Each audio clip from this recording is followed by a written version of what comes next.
Tuloy na ang impeachment, mga kaibigan, mga minamahal na kababayan.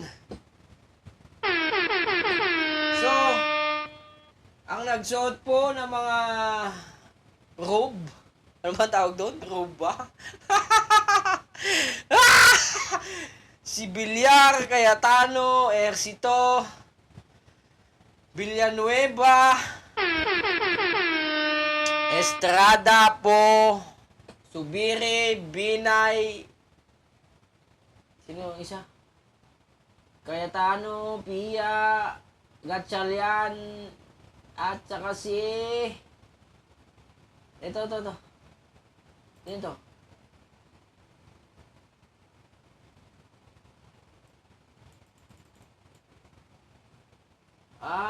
Okay.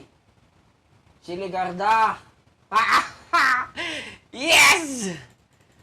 So, ang hindi nagsuot, eto mga tolongges. Etong si Robin, Aimee, at saka si Villar na laos na. At saka, ewan ko, sino pa? Si Bato, nakita ko na kanina eh. Saka si Bongo yata, nangunguna pa. Yeah, baby! What is the meaning of this? Okay.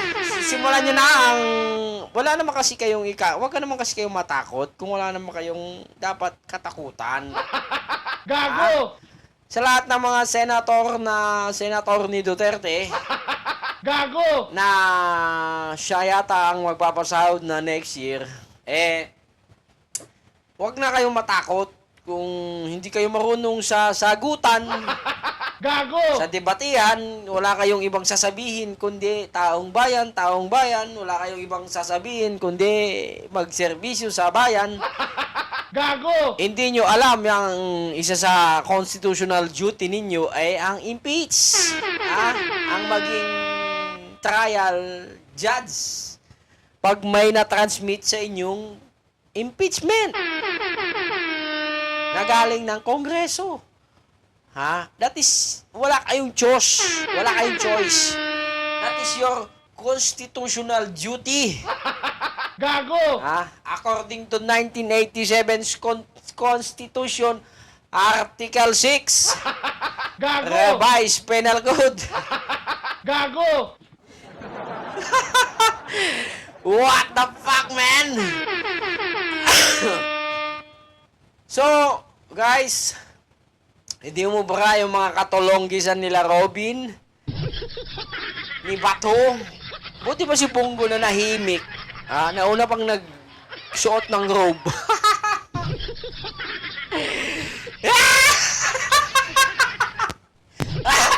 Putang eh. Asala mo na ka. Pwede bang nananawagan ako sa mga Duterte senator natin dyan sa Kongreso. Alam nyo na kung sino kayo. Hindi kayo marunong sa... alam nyo kasi, batas siya kasi yan eh. Batas na labanan dyan. Hindi na po pwedeng ano lang. Nakikita natin sa mga speech ninyo. Binabasa nyo eh. Tignan nyo yung isang Aquilino Pimentel. Tignan nyo. Gago! Walang binabasa. Kayo. Binabasa. Gawa ng writer ninyo. Gawa ng abogado ninyo. So, ibig sabihin, wala kayong ulo. Akislap lang talaga ang ulo nyo, pero wala kayong ulo. Gago talaga, Kong. Gago talaga. Gago! Diba? Putsa naman oh. Basahin natin yung mga nag-comment. Tanginan, tagal ng internet. Ay nako, inhibit na ninyo ang pagiging senador dyan. So, Robin Hoodlum. Tama nga naman eh. Kung wala, di kayo marunong sa sagutan, debatihan, Englishan at saka malalimang anuan yan. Yung mga congressman dyan na sa prosecution, talagang mapapahiya kayo dyan. Bongo, Bato, at Robin.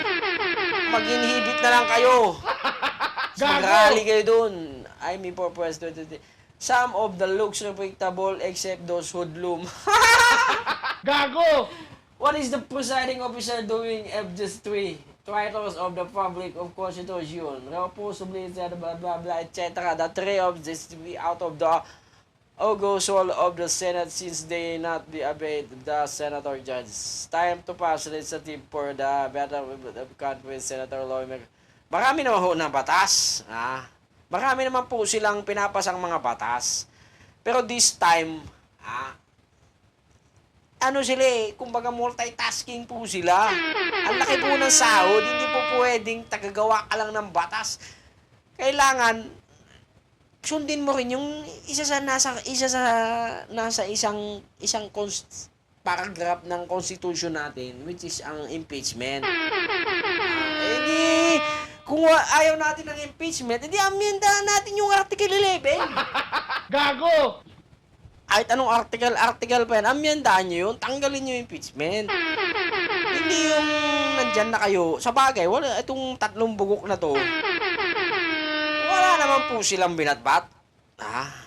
Kumbaga ano lang sila pikunin Kumbaga si Robin, alam, bugo na Anong sinasabi na rules natin? Ako Duterte, kahit sunugin mo ako, Duterte, yung mga ngami Duterte ako. Tanginang hayop na yan. Gago! Diba? Sana man lang, magpaka-plastic na lang kayo dyan, pagdating dyan. At kung nandyan kayo sa loob ng Senado, be fair. Do your constitutional duty, my man. Gago! Kahit papano. Tapos paglabas nyo, wala na akong pakialam kung magsunog kayo dyan. Mag-meeting, mag-caucus kayo lahat sa dahig. What? I mean,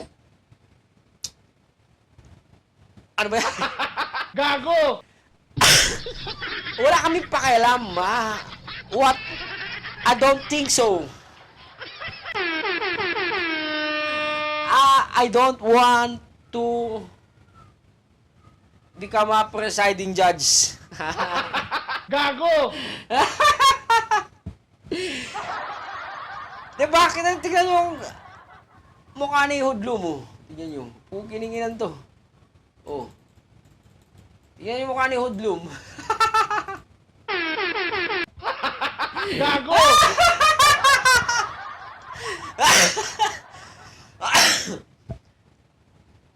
Tignan mo, tang ina mong hayop ka. Uy! Malis ka dyan sa Senado, Tignan pa natin yung mga iba.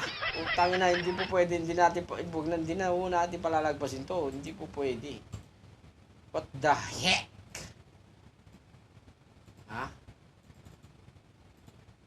Binastos nila ang konstitusyon. Kaya nanawagan ako sa Congress. Ayusin niyo yan, talagang convict nyo. Padala nyo yung mga pinakamagagaling na di-company lang abogado dyan sa Congress. Ilitisin nyo, talagang dik-dikin nyo. Ilabas nyo yung pinakamatibay na ebidensya para lang makumbik yan. Hindi pwede yung pinagluloko kayo.